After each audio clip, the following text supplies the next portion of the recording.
Hi everybody, welcome to 2OG Silk and Stitching Island Style. I'm just taking a break. I have had a very busy day, very productive day. I made chicken stir fry for supper, was on the phone, got a bunch of phone calls, found out that we're in line for our rock to be delivered for the pool finally. Got the elf coat skirt back together last night, wasn't going to bed till I got the last panel sewed together. And I blocked it in the two outer sections. And once they're dry, I'll do the center section, and then I'll put the waistband back on. And then made a few other phone calls. Got an appointment Monday for marine medical. And you ask, why is marine medical?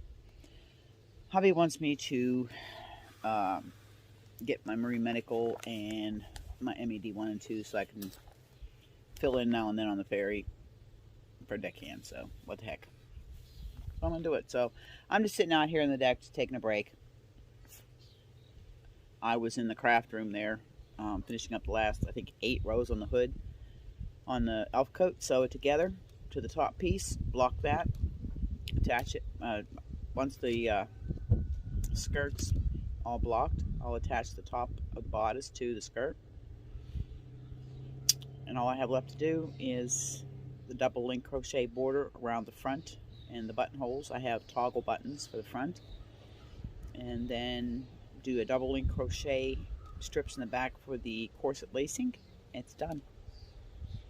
So I'm thinking, what 2 next big projects am I going to have going? Yes, I have other big projects going, but I always like to be ahead of the game. So I'm putting, you know me, I love to put challenges out there. Darlene, Gina from Knitting Turnpike, my Tunisian crocheters. I have 2 here. They've been sitting in my queue. So anybody that would be interested in these, the one is a paid for pattern that's been, I showed this probably early last year, and I've been going over it.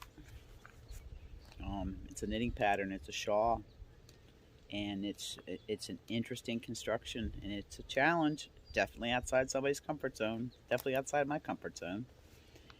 And the other one's a Tunisian. So I thought I'd talk a little bit about these 2 patterns and see who's up for a challenge. I love challenging people. I love to challenge myself.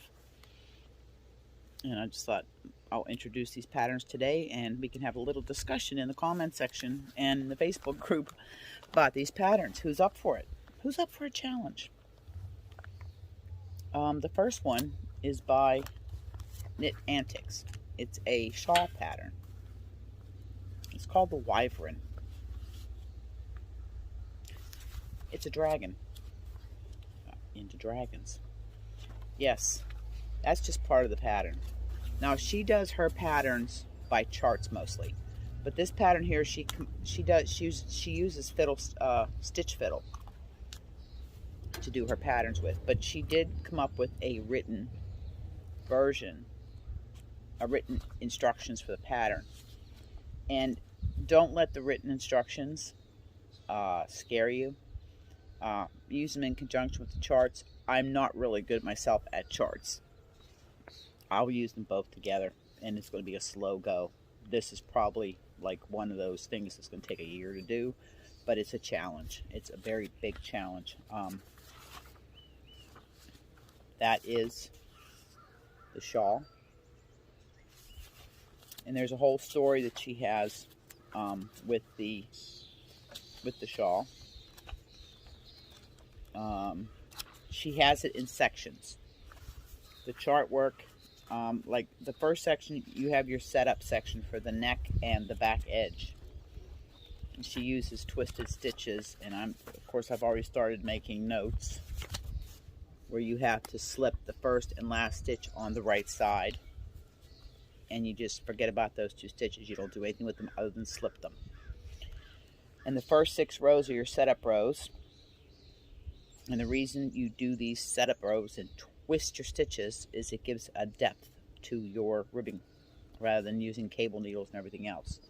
So you see this LTW, RTW, LTW. It's a left twist, right twist. And it's pretty easy. You just like your first, you slip your first stitch, then the next 2 stitches you take them as if to purl from the back, slip them to the right needle, and then slip them back to the left needle. It twists the stitches, and then knit them as normal. It sounds more complicated than it is. And once you do those 6 rows, then it's just, the pattern is broken down into sections. You start with the right wing. The right wing is broken into 3 sections. It's a little windy, so I'm trying to hold on to my pattern here. Let me put my gimbal here on. Hold that there. I stapled it. I printed everything up. It's broken into 3 sections. You've got the right wing, which is the inside, and that's broken into, what she does is she breaks it into rows. This is all knit flat. This is 1 through 85. Then she does 87 through 170. There's 170 rows. Then she moves to the center lobe, right there. And that's done. She breaks that into 2 sections.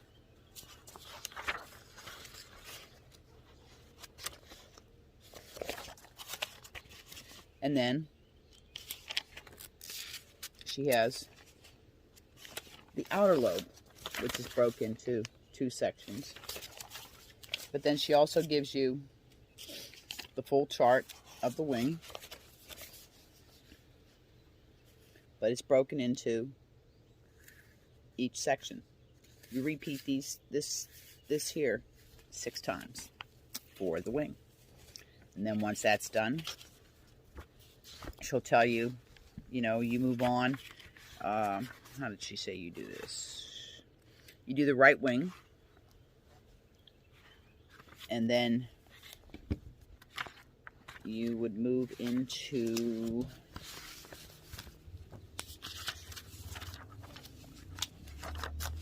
you do this right wing here, then you move into this section here, and then into this section here, and then you finish with the tail.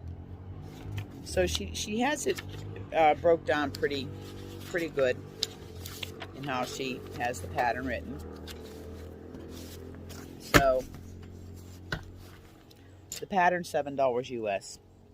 And I have her email address, and she is like Johnny on the spot for help if you need it. The first time I emailed her and asked her, you know, help, do you have written instruction for this? And she said she just had done the written instructions. So, and she says any help, just email her. She'll gladly help. And if you find any errors, good, bad, and different, email her. So that's the pattern.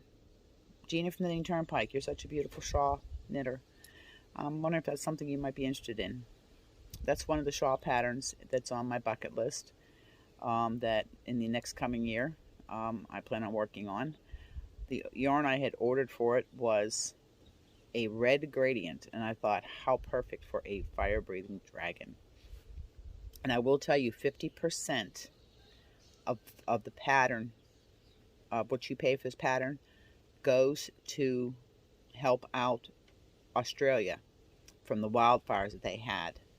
So 50% of this pattern proceeds goes to help out the wildfire, to help out, you know, things that happen in the wildfire. So I thought that was a good cause. So it was $7 US. It's available on Ravelry. Now, Tunisian. My Tunisian crocheters. You guys all know I was doing the elf coat. I love Regina Weiss's patterns. And she has another one last year that she put out. I got the pattern. Her patterns are very well written. And she's always there for help. She has a Facebook group called the Magical Altir group.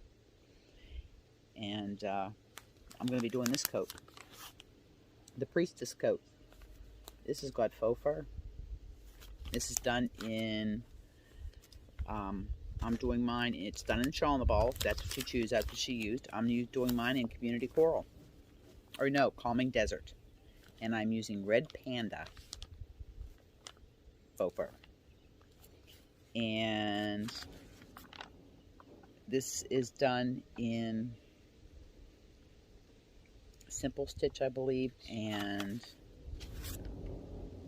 the techniques, and she has tutorials for this, but it's pretty much done in Tunisian Simple Stitch in her signature link double crochet.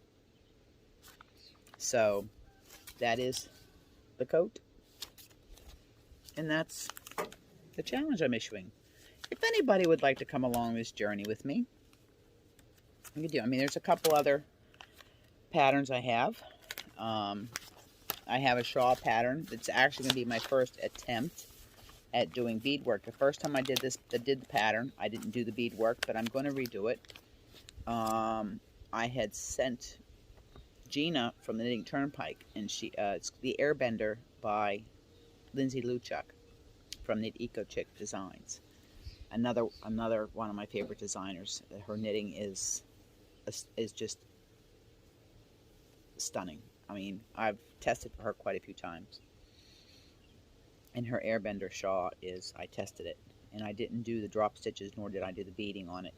I've watched some tutorials on beading, and I think it's something I can do.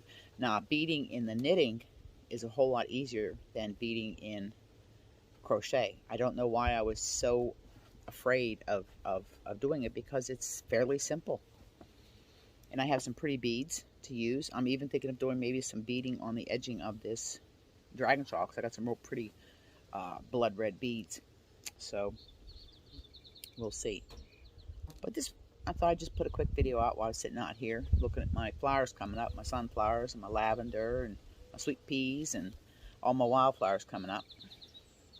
But I just thought I'd come on real quick, so I'm gonna upload this, and anybody interested in taking on this challenge, and these are all going to fall under hashtag outside your comfort zone. I like pushing myself outside my comfort zone. Darlene, she did the Bay of Fundy shawl and did a beautiful job on it, and she pushed herself outside her comfort zone. And Barbara, she pushed herself outside her comfort zone. You really have to come over to the Facebook group and see people going outside their comfort zone. There's only been a few people that put their finished objects up there, but please come over and put your finished objects, post your photos up there, because there is going to be some prizes. So this is just another extension of the hashtag outside your comfort zone. And until the next video, remember, hugs, smiles, and happiness, pass it on. Make the world a better place. Here's signing off from Deer Island. Until next video. See you then.